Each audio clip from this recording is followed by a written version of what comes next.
George Crump, lead analyst with Storage Switzerland. Thank you for joining us today. We're at Dell Storage Forum 2012 in Paris, France, doing a series of interviews with key Dell executives and customers about how they're using Dell Storage. Joining us now is Brett Roscoe. He's the general manager of the PowerVault and data management product lines. Brett, thanks for joining us today. Glad to be here. Thanks for having me. Great.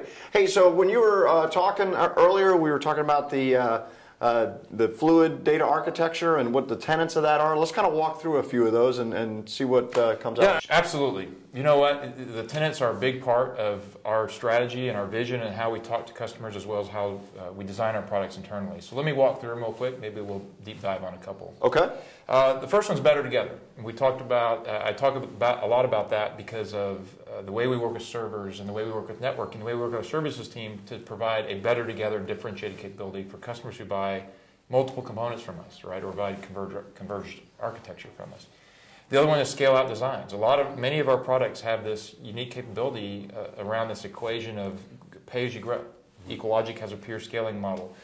Compellent has a large, a scale model allows you to scale up to thousands of spindles while not having the forklift upgrade. Right. A DX platform is a peer scaling model. So it just so happens that we've got this great set of products that provide this scale architecture that lend itself to that tenant. Best ownership experience. That's about how customers, the experience that customers go through from the time they order the product all the way till the time they end of life the product. And it includes things like professional services. It includes things like Copilot for customers who love proactive support and know that their system is being monitored the whole time, during the life of the product. Another one is self-protecting storage, which is this idea that customers are going away from two different management paradigms to manage both primary and backup data. They want to start to see a convergence. They want to see higher performance capabilities within their backup environment. Next one is dynamic tiering. Dynamic tiering is Compellent really kind of brought that one to life, which says I can move data around based on not just I/O patterns, but also on maybe data types or or access times or things like that. I can basically SLA my data to move it to where I'd like to. Native cloud integration. That's a great one that we talk about because we want to remove the barriers of using cloud, private or public. We want to get away from it's a data center or it's the cloud to a data center and the cloud. Right, sure. The next one is maximizing efficiency. So we have technologies like compression and deduplication. And we've talked about how we want that architecture to span across our product lines.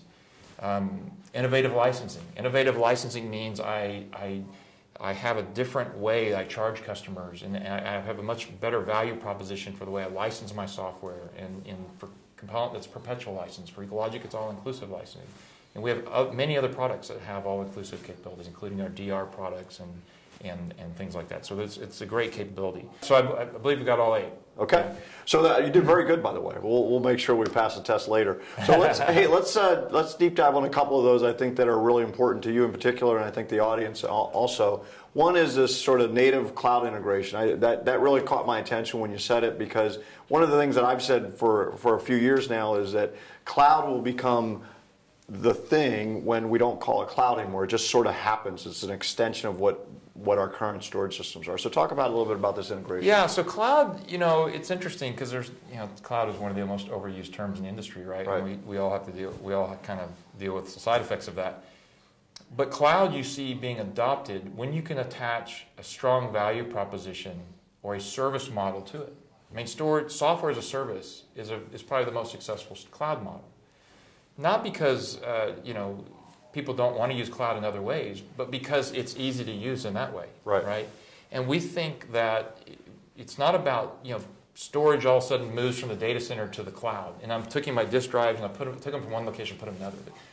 That might be interesting to some customers because I want to have some value proposition around not having data center. But for most customers, when you start talking about what about backup as a service, what about replication and failover as a service in the cloud, so that you can eliminate the redundant copies you have on site or the need to have multiple site replication, things like that, and use the cloud in an augmentation model that provides value for you to have a workload stand up when you have a failure on a primary site, to have a backup repository that's automatically off-site, or to have an OpEx versus a CapEx model. Right. And when you can make that seamless for the customer, so it's a button in their management interface to use the cloud, that's where we think the storage as a service capability is really going to be cool.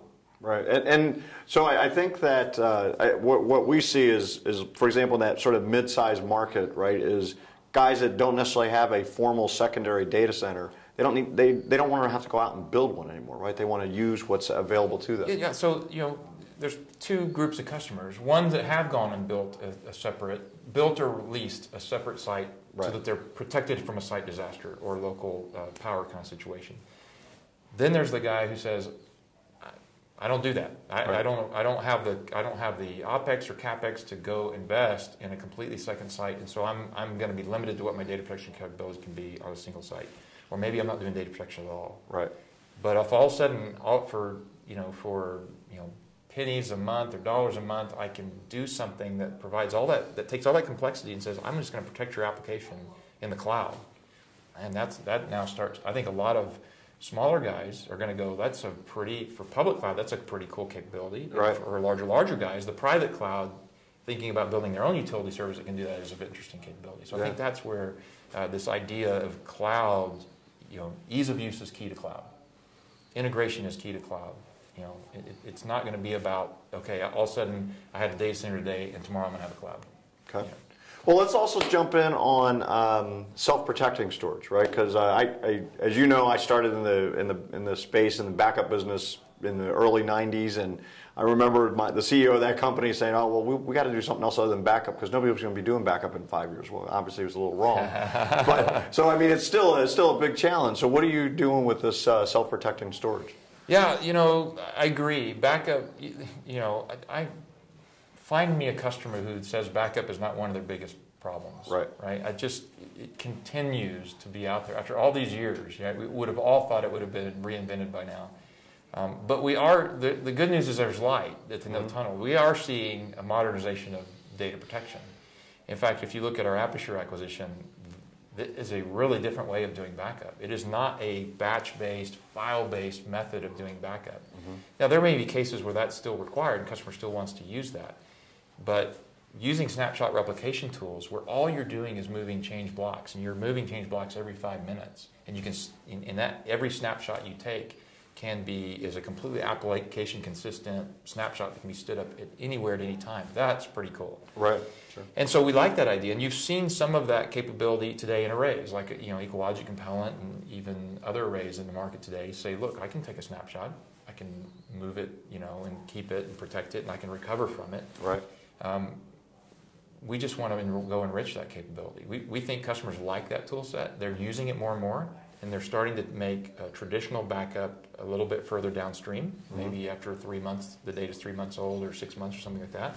And we want to continue to add value around that ecosystem that says, from the things I manage today, my primary data tools, I'd love the ability to know that data set's protected, that application is consistent, crash consistent, the system is crash consistent, and I can stand things up and have a failover scenario, all those kinds of things. So we are going to continue to look at how do we provide greater tool sets, enrich the current tool sets around snapshot replication technology that are part of a primary data center today. And I think what I'm really intrigued with is your sort of your total acquisition mix here with the Aperture and the Quest software stuff. Is it gives you that sort of, a lot of the focus nowadays, of course, is on how quickly can I recover, how short is that window, but then there's this other, I got to keep stuff for a really long time nowadays, right? And I think this blend gives you a good mix of both. Well, yeah, absolutely. And I think if we can continue to modernize data protection, we can get to the point where there is no longer a need for two, right? You can, if your tools are efficient enough, you should be able to keep long term the same way you keep short term. Right. You use exactly. things like dedupe, compression, block, change block tracking. All those kinds of things can go. Okay, I can keep 2 years of data on the same footprint that I used to be able to keep 3 months of data. Right. And that I think is going to be it's not a short path, but I think we need to get customers there to a place where they feel like I can modernize and I can keep data efficiently, short term and long term. Great. Well, Brett, thanks for joining us today. I appreciate you coming in. You bet. It was a ball. I'm George Crump, lead analyst with Storage Switzerland. Thank you for tuning in. Stay tuned for more videos throughout the week.